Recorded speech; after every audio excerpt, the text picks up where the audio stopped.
بسم اللہ الرحمن الرحیم نحمدہ و نصلی علی رسول الکریم انا صلاتی و نسکی و محیای و مماتی للہ رب العالمین۔ میں خادم علی افسر درباری علیہ مولا شریف ابھی آپ کو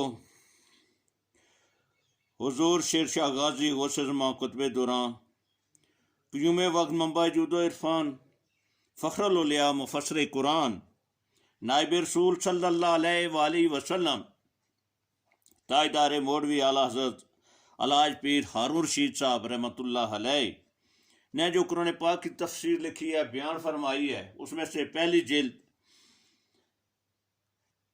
کی آیت نمبر 37 سے 39 ابھی آپ کو پڑھ کر سناؤں گا۔ حسب اجازت خادم اسلام امیر سلسلہ عالیہ نسبت رسولی صلی اللہ علیہ وآلہ وسلم زمان قطب الارشاد منبع جود و عرفان پیر طریقت رابر شیر نائب رسول صلی اللہ علیہ وآلہ وسلم جناب الحاج پیر ڈاکٹر غلام محمد گور نذیر گور صاحب مدد اللہ علی سجادہ نشین مرکزی دربار عالیہ موڑا شریف۔ الحمدللہ، اللہ تعالیٰ کا لاکھ لاکھ شکر ہے کہ مالک الملک نے اپنی یاد کی توفیق اور موقع عطا فرمایا۔ لاکھوں اور کروڑوں درود حضرت محمد مصطفیٰ صلی اللہ علیہ وآلہ وسلم پر، جن کے طفیل مالک الملک نے یہ مہربانی عطا فرمائی۔ سامعین کرام، اللہ تعالیٰ نے قرآن پاک میں ارشاد فرمایا، اعوذ باللہ من الشیطان الرجیم، بسم اللہ الرحمن الرحیم، فَتَلَقَّىٰ آدَمُ مِن رَّبِّهِ كَلِمَاتٍ فَتَابَ عَلَيْهِ إِنَّهُ هُوَ التَّوَّابُ الرَّحِيمُ قُلْنَا اهْبِطُوا مِنْهَا جَمِيعًا فَإِمَّا يَأْتِيَنَّكُم مِّنِّي هُدًى فَمَن تَبِعَ هُدَيَ فَلَا خَوْفٌ عَلَيْهِمْ وَلَا هُمْ يَحْزَنُونَ وَالَّذِينَ كَفَرُوا وَكَذَّبُوا بِآيَاتِنَا أُولَٰئِكَ أَصْحَابُ النَّارِ هُمْ فِيهَا خَالِدُونَ۔ آیت نمبر 37 سے 39 سورۃ بقرہ۔ تو سیکھ لیے آدم علیہ السلام نے کچھ کلمات اپنے رب سے، اور اللہ تعالیٰ نے ان کی توبہ قبول فرمائی۔ بے شک وہی ہے توبہ قبول فرمانے والا، نہایت رحم فرمانے والا۔ اللہ تعالیٰ نے انہیں فرمایا کہ تم سب یہاں سے اتر جاؤ، بس اگر تمہارے پاس میری طرف سے ہدایت آئے تو تم میں سے جو اس ہدایت کی تابع داری کریں گے تو ان کے لیے کوئی خوف اور کوئی غم نہیں، اور جو لوگ میری نشانیوں کا انکار کریں گے اور انہیں جھٹلائیں گے وہ اہل دوزخ میں سے ہوں گے، اور وہ اسی میں ہمیشہ رہیں گے۔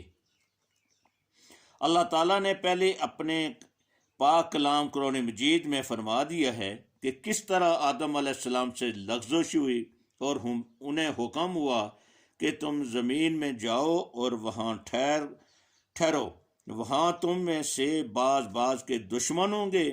زمین میں تمہارا ٹھہرنا اور اللہ تعالیٰ کی نعمتوں سے فائدہ اٹھانا ایک وقت مقررہ تک ہے۔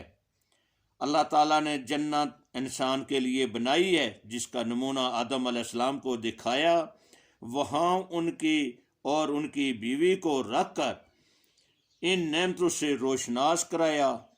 ان کے متعلق اللہ تعالیٰ نے آدم علیہ السلام اور ان کی ساری اولاد جن کی ارواح آدم علیہ السلام کی پشت میں تھی آگاہ کر دیا کہ آپ یہ ساری نعمتیں تم کو اسی طرح نہیں ملیں گی، بلکہ تمہاری آزمائش کی جائے گی۔ تم اب دنیا میں آئے ہو، یہاں ایک وقت تک ٹھہرو گے، تمہاری آزمائش ہوگی کہ کون اللہ تعالیٰ کا حکم مانتا ہے اور کون اس سے روگردانی کرتا ہے۔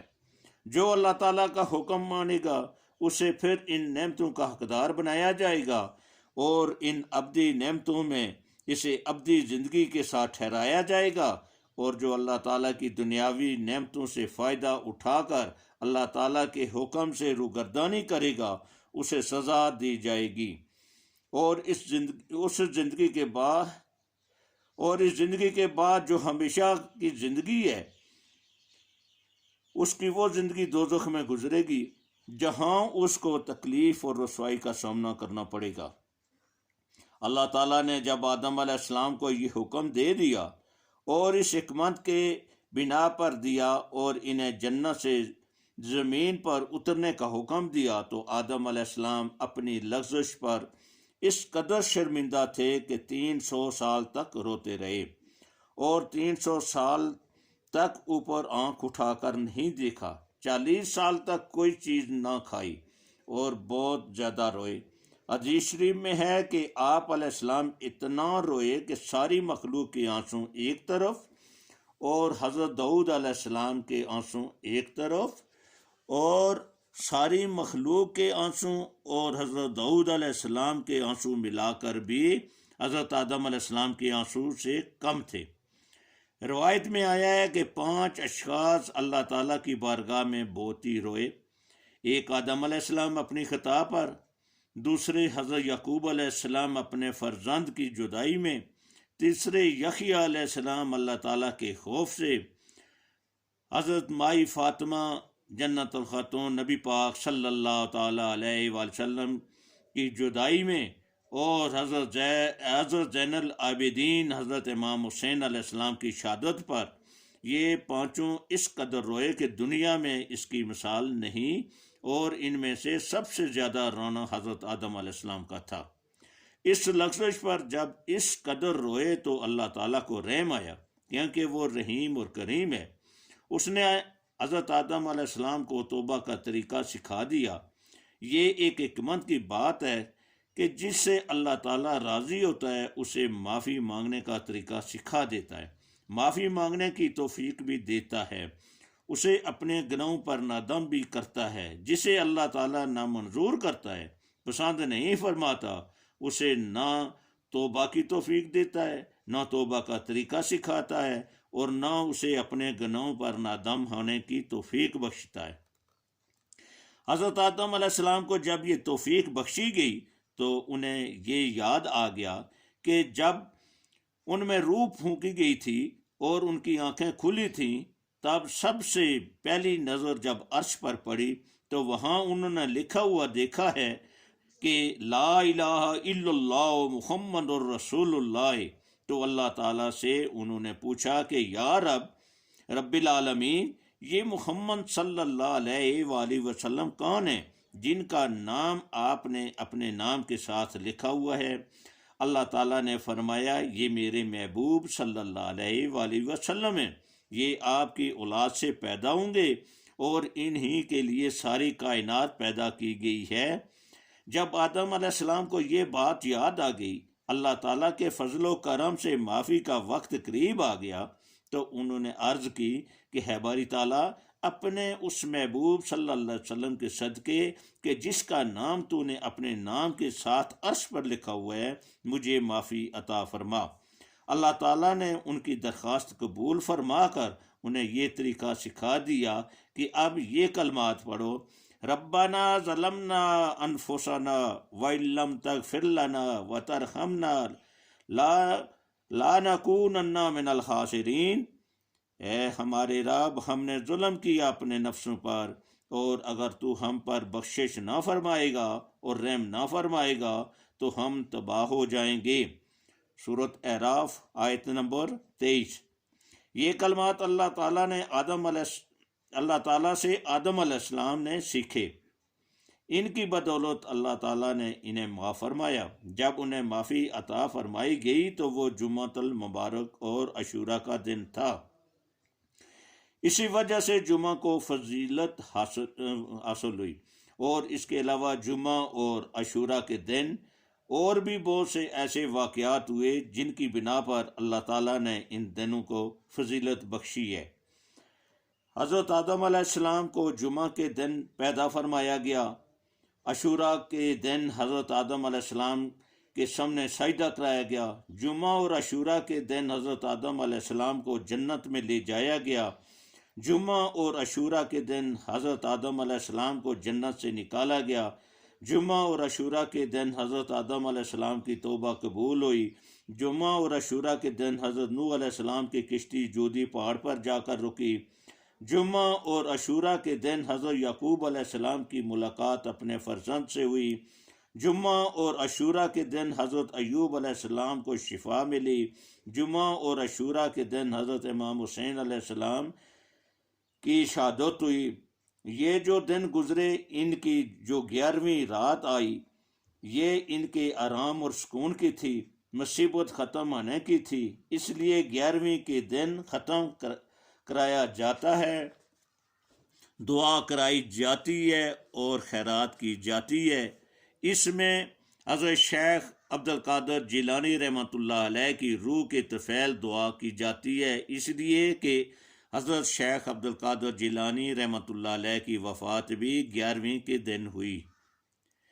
اللہ تعالیٰ کی ان تمام حکمتوں سے اور ان سارے واقعات سے یہ معلوم ہوا ہے کہ اللہ تعالیٰ کی بارگاہ میں معافی مانگنا، وسیلہ پکنا سنت آدم علیہ السلام ہے اور جائز ہے۔ وسیلہ کے بغیر کوئی توبہ نہیں، اس لیے کہ آدم علیہ السلام روتے رہے، عبادت کرتے رہے، معافی مانگتے رہے، لیکن آپ علیہ السلام کی توبہ اس وقت قبول ہوئی جب انہوں نے نبی پاک صلی اللہ علیہ وسلم کا وسیلہ اللہ تعالیٰ کی بارگاہ میں پیش کیا۔ جب آدم علیہ السلام کی توبہ قبول ہو گئی تو اس وقت آدم علیہ السلام کا چہرہ جنت سے نکلنے کے بعد غم سے بالکل سیاہ ہو گیا تھا، تو انہیں حکم ہوا کہ آپ علیہ السلام چاند کی 13ویں، 14ویں اور 15ویں کو روزہ رکھیں اور اللہ تعالیٰ کی عبادت کریں۔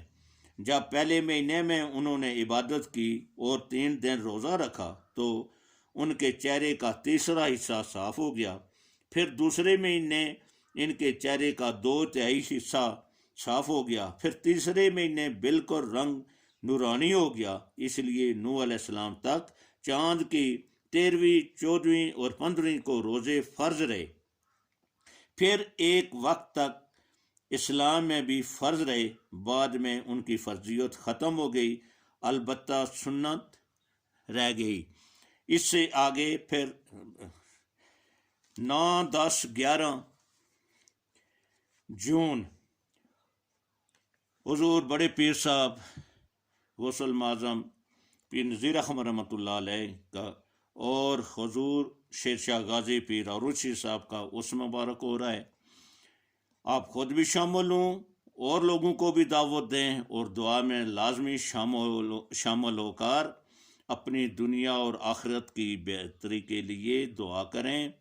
اور یہ بیان جو میں نے آپ کو پڑھ کر سنایا ہے، اس کو غور سے سنیں، غور سے سمجھیں اور اللہ تعالیٰ سے توفیق مانگیں کہ اللہ تعالیٰ اس پر ہمیں عمل کرنے کی توفیق عطا فرمائے۔ وما علینا الا البلاغ المبین۔ آمین ثم آمین۔